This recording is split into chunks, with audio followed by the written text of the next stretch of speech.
in this video I'm gonna show you how you can turn on the preview posts that you usually get when someone shares a post you have on a public group here in Facebook.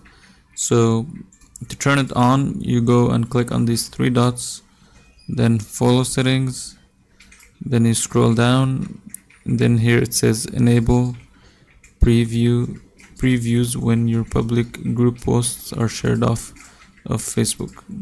So when you turn this on, if anyone shares that, like public group posts, if anyone shares it like on WhatsApp or Twitter or anywhere, it will show like a preview of your name, your profile image, and the content that you shared, the post itself.